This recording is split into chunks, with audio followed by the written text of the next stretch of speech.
Hey, what's up, everybody? Welcome to another Fresh CFO Fridays.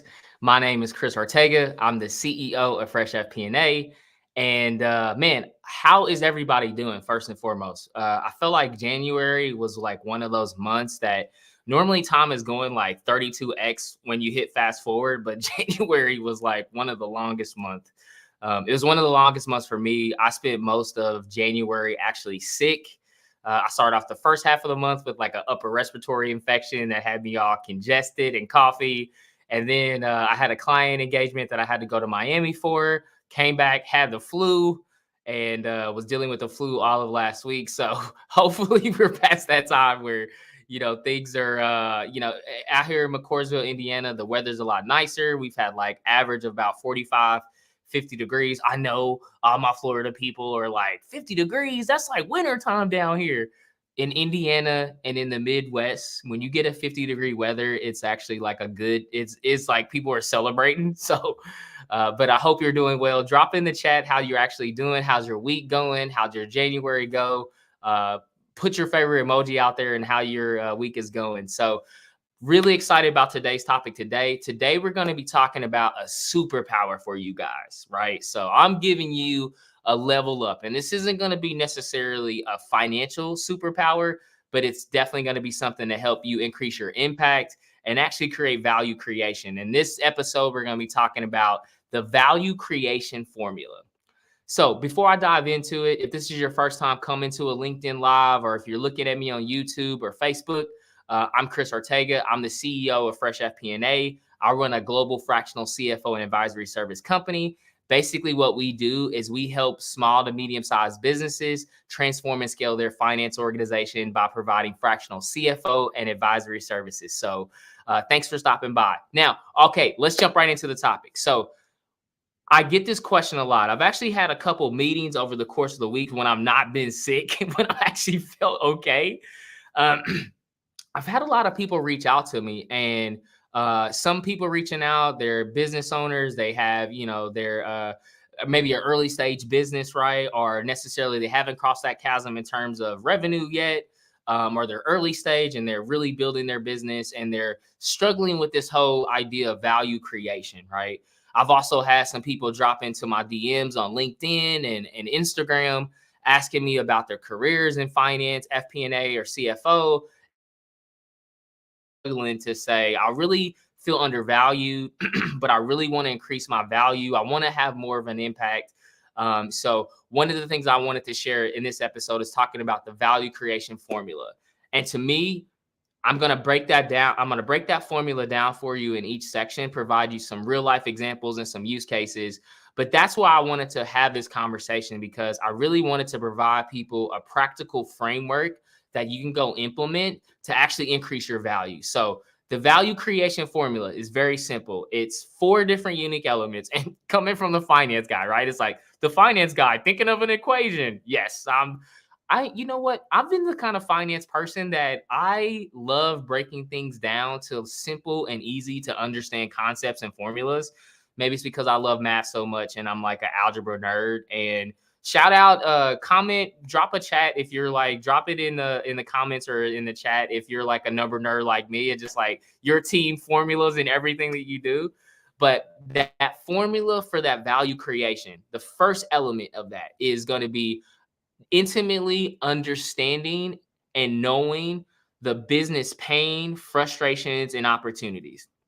So that's the first element of it. You intimately have to know that. So whether you're a CEO of your own business, you're an entrepreneur, you're in charge of an early stage business, or you really are a finance professional and you're looking to increase your value inside of your organization, that's the first element you want to start with, is intimately understanding either those business pains, frustrations, or opportunities, those business partner pains, frustration, opportunities, whatever it is. The key phrase, intimately understanding those pains, frustrations, and opportunities, right? So once you kind of got that button down and you've got that first step kind of button over, the second thing is like you intimately know the pains, the frustrations, and opportunities. Now you have to translate those to productivity, right? So this could be business productivity. This can be productivity with your team. This could be productivity inside of your career. But you want to provide productive solutions or products or projects to help solve that business pain, frustration, or opportunities, right? That's that second piece of it. And once you make that translation, right? Once you intimately know these pains, frustration, opportunity, you translate that over to productive product solutions or projects. That equals value. That is value creation in of a sense. And if you create value for all those entrepreneurs, for all those pre-revenue, pre-stage companies, those early CEOs, business owners, or founders that have been reaching out to me, when you create value, now you have a path to monetization, right? So that's really that entire value creation equation, right? Let me go through it again. You take the business pains, frustrations, opportunities, or this could be in your career as well too. You intimately know those, like you live those. When I say intimately, like you live, you breathe it, you know it like the back of your hand. You can sit across and know that problem or that frustration, you can feel it, right? That second place is going to be translating that to productivity, whether that's through products or that's through solutions or that's through projects. That's that translation that you make. That then equals value creation. So that's the formula. And let's dive deep into the first section. So one of the examples I want to share, right, in running my fractional CFO business, and I'll share an example about even in my career as well too. Let's start with my career.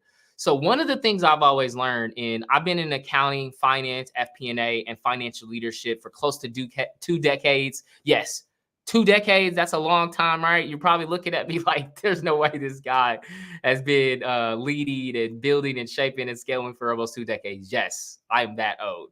But I remember in my career, as I was growing up through high growth businesses, primarily spent most of my time in like high growth SaaS, high growth technology, high growth retail, high growth pharma companies.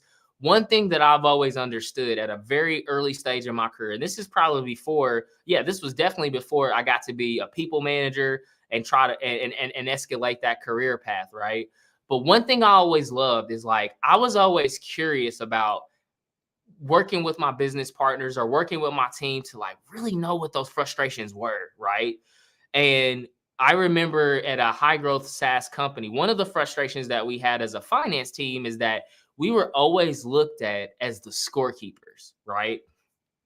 We were always looked at finance's value proposition, value creation at the end, right? Hey, I want to get it. You're gonna tie all this out. You're gonna have those aha moments in here, right? But one of the things that we had is we were always looked at as the scorekeepers inside the organization, right? Like they looked at us as like, yeah, finance gets us some numbers. Like they tell us, we had a budget of 10 widgets and we did 8 widgets and we celebrate. And I could see for my team, I could see for at the time, I was a manager of FP&A. So I was leading a business manager, I was leading a senior financial analyst, and also I was leading a controller function that we had outsourced. And I can see the frustration that my controller had, right? He's like, I don't want this to be our value proposition. I don't want that our finance organization, this is the value that we're creating, right? So I diagnosed and went very deep in understanding like that's a pain, right? And it necessarily wasn't a frustration for the business. Like they were like, hey, you get us the numbers. You're a scorekeeper. You check the box. Like we're not frustrated with finance, but I could see that that was a pain. But then I also knew that, hey, man, this is an opportunity, right? And when I say scorekeeper, just for formality, so you know exactly what I mean in scorekeeper, I look at a spectrum of impact and value, right? So if you're a scorekeeper and the x-axis is value, the y-axis is going to be impact. Scorekeepers on that low on both sides, right? Like you're low on, when I say impact, that's like insights you're providing, right? So if you're low on impact and low on value, that's the scorekeeper kind of mindset that we had at the organization, right? And now, deeply knowing that pain from our CFO and that pain from our finance organization, and then deeply knowing, hey, what are some opportunities that we have to level up that value proposition?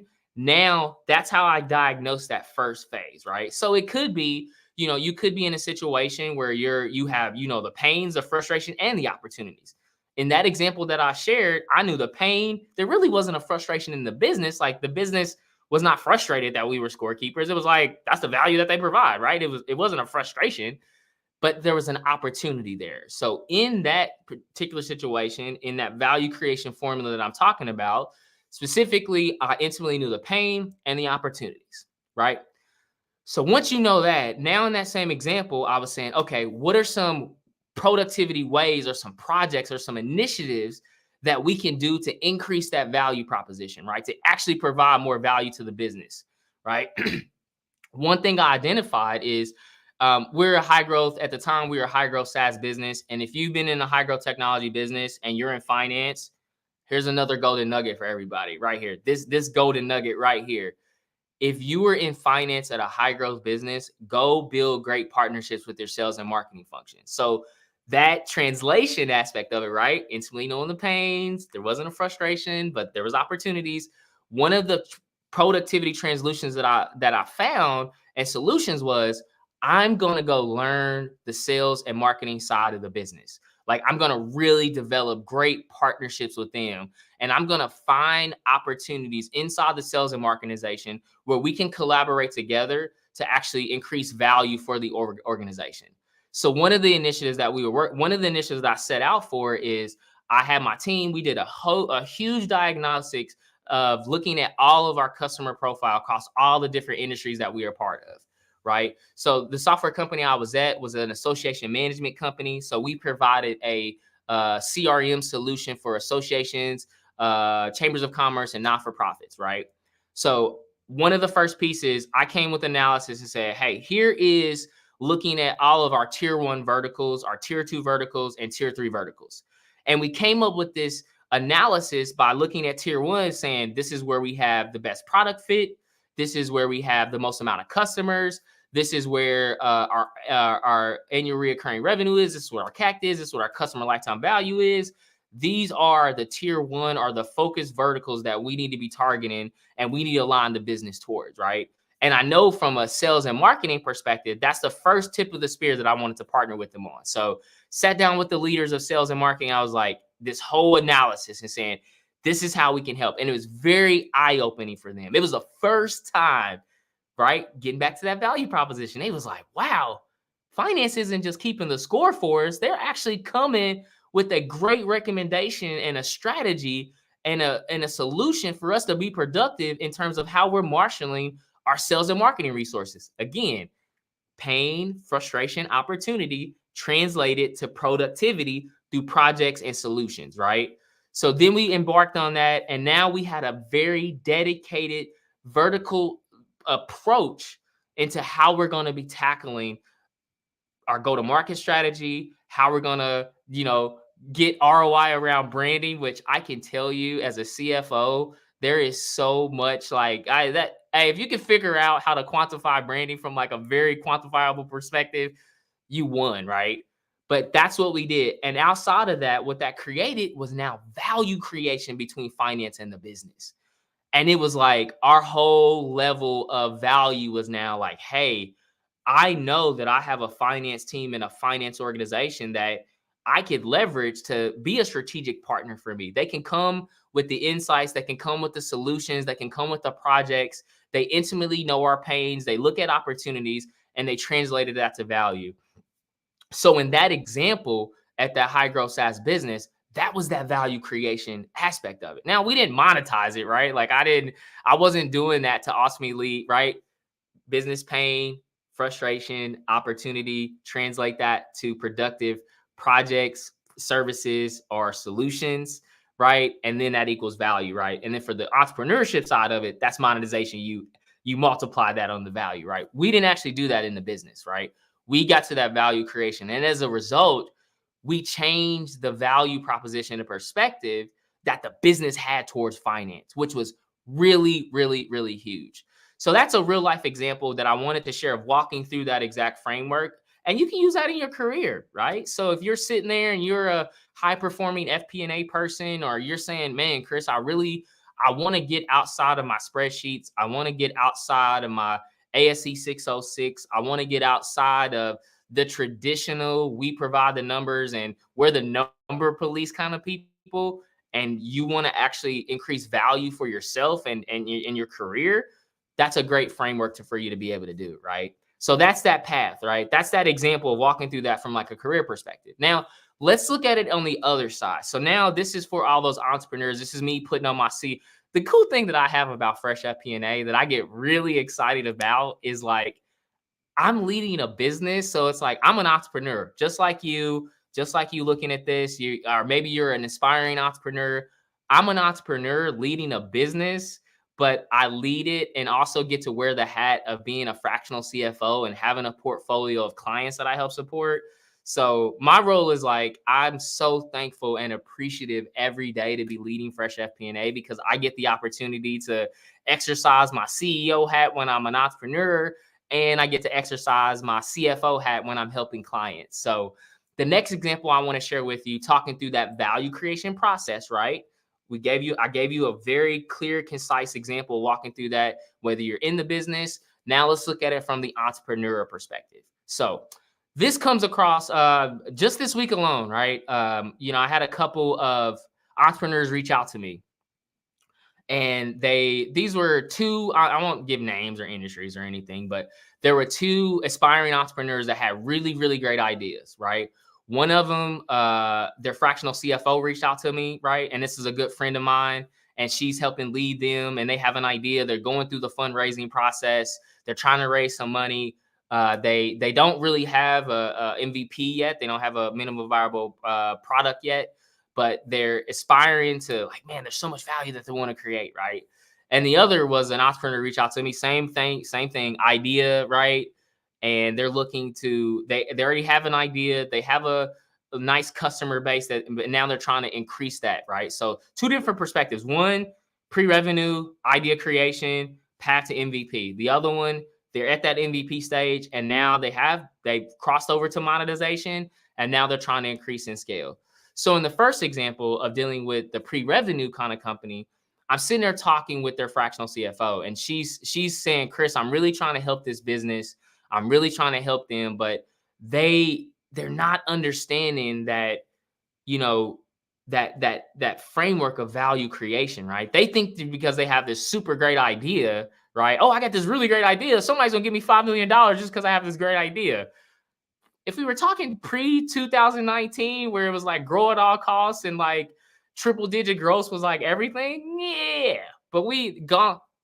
Let's take a second. RIP.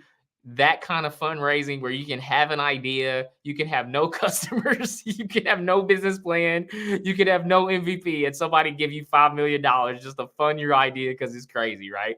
I'm not saying that those times are like completely gone, but it is finding a needle in a haystack to trying to get investment for that. So this is where I explained to her. I said, hey, look, the first thing, like I get, you're shooting for the stars. You want to have this, big fundraising round, but break that down, right? Have your team, have the CEOs, the founders that you're working with, get back down to intimately knowing. Now, this isn't business pain. This is customer pain, customer frustration, customer opportunities, right? So in that whole value creation, you can replace it with business. You can create it with your team. You can create it with customers. It's an interchangeable formula, right? And I said, that's what your team needs to focus on, right? They need to intimately know their ideal customer profile, ICP. They need to know those pains, frustrations, and opportunities of that customer. Intimately know that first, right? Then, once they know that, then translate that to a minimum viable product that shows productivity for those customers, right? And I said, okay, the best way that you can do that is if you intimately know the pain, frustration, and opportunity of that customer, right?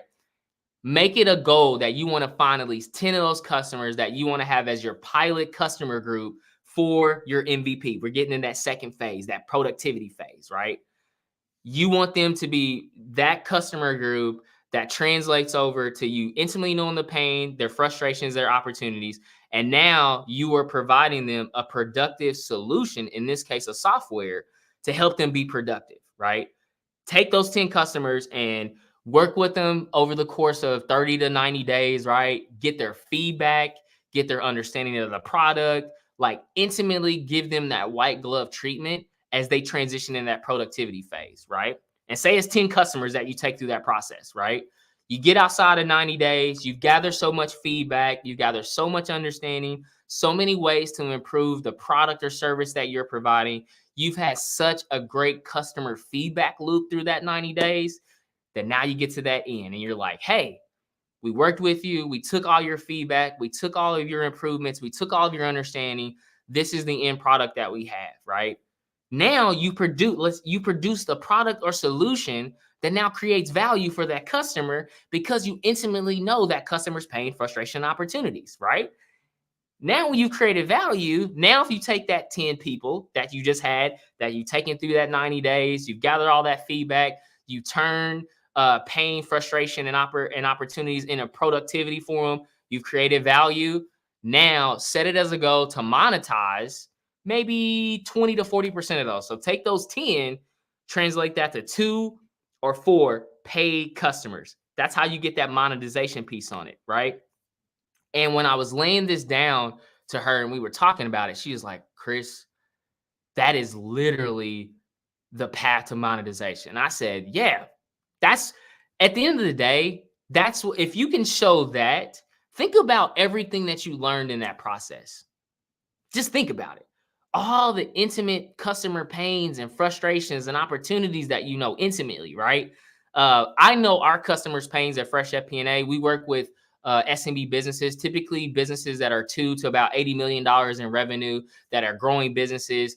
We intimately know their pains, right? They don't have that strategic finance partner that's helped them to be able to scale.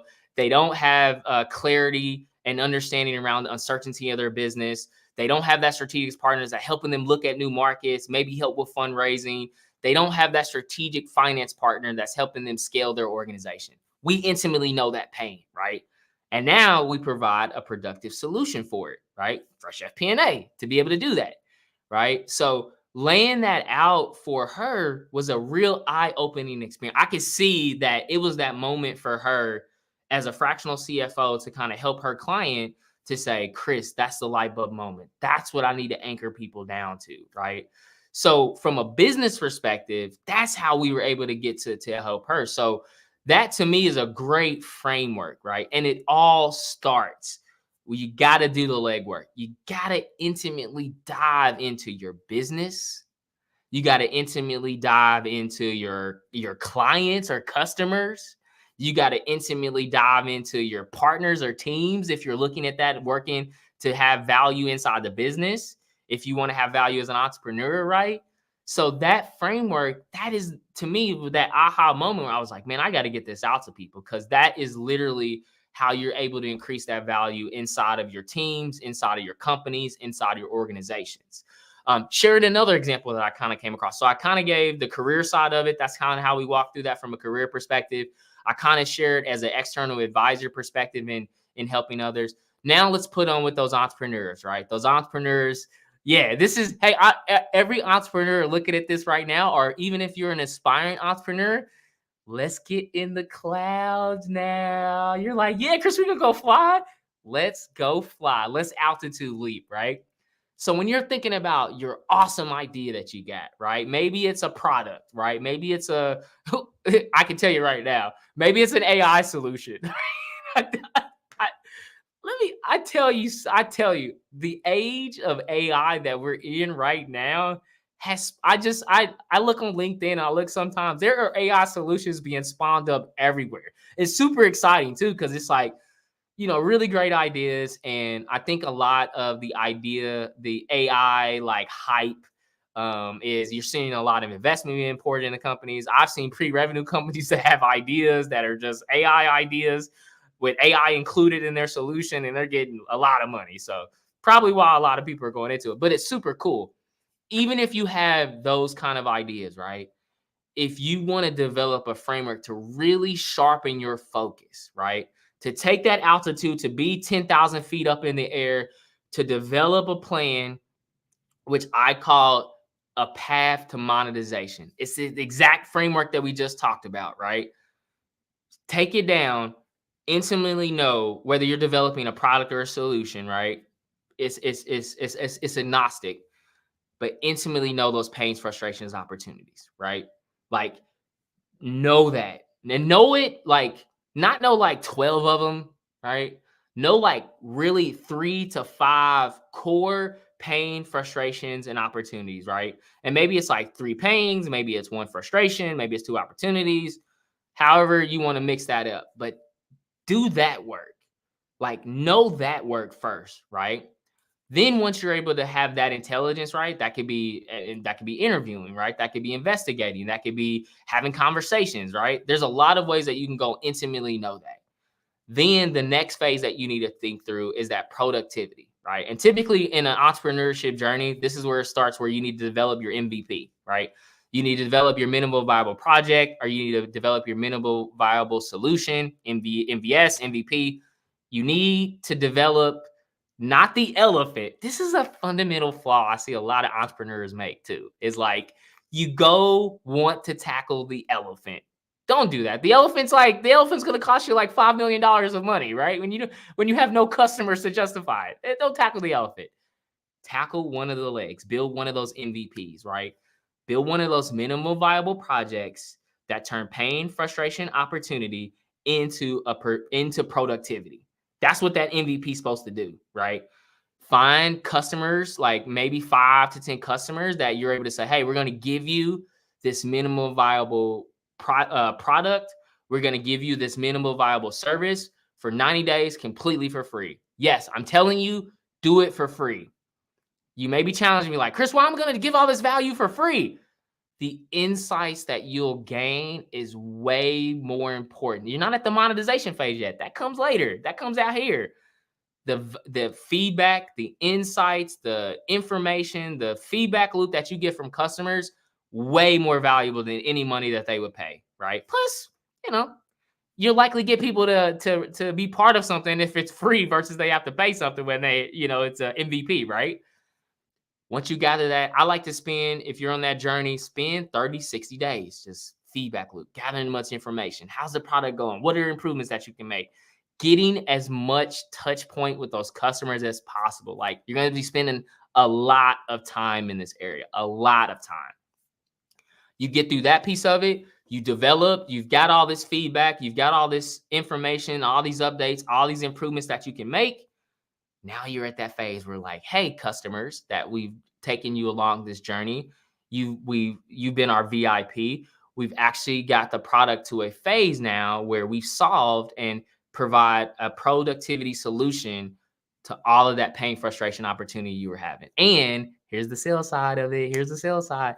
We want you to be part of our new stage of our journey, and we want you to be one of our first customers that come on board to use this product and continue to have the value, continue to have the product insights, continue to provide us the feedback as we continue to develop the product. And as a first stage customer, we're going to give you a 30% discount off of our monthly pricing. And if you sign up annually or quarterly, we'll give you another 35% discount, right? Think about it from that customer perspective. You walk them through that journey. They've been part of that process. They've seen the outcome, and they're like, yeah, you know my pain. You know my frustrations. You know my opportunities. You've engaged me. You've taken all this feedback that I share with you. You've turned it into a great product. Yeah, there's value in that. There's value in me for that. That's the value phase of it. And now you get that person to monetize. They pay you. That right there on your entrepreneurship journey that is a fundamental, that scales, right? That's math now, right? Now, when you go, that's not just an idea that hasn't been monetized, it hasn't had a path to monetization. You now have the ability to be able to scale that, because now you can say, well, if we had more money, right? We have more money, I could probably have 10 times the amount of customers. And if I had 10 customers and we converted of those 10 initially, right, in that first phase, if we converted 6 of them, we had a 60% attachment rate. If we had 100 customers, I can probably get 60 customers. Or, my fractional CFO is going to be a little conservative and he's going to give me a range. He's going to say 40, 50, and 60. So even if we do 40 out of 100, that's 40 more paid customers. Here's our our MRR, or here's our ARR, here's our customer lifetime value here's our CAC that we have towards that. Here's the potential profitability we can have with an additional investment. You've now got the laws of numbers and scale at your advantage, right? So even from an entrepreneurship perspective, the only change from the entrepreneurship perspective, compared that to your career, is at the end of that value, you got that multiplication, monetization, right? So that's that clear framework. I hope this was really helpful for you. If it was, make sure to continue to follow us. If this was valuable to you, smash that like button, hit that subscribe button. If you're looking at us on YouTube, make sure to keep in touch with us and don't miss any future episodes of our Fresh CFO Fridays.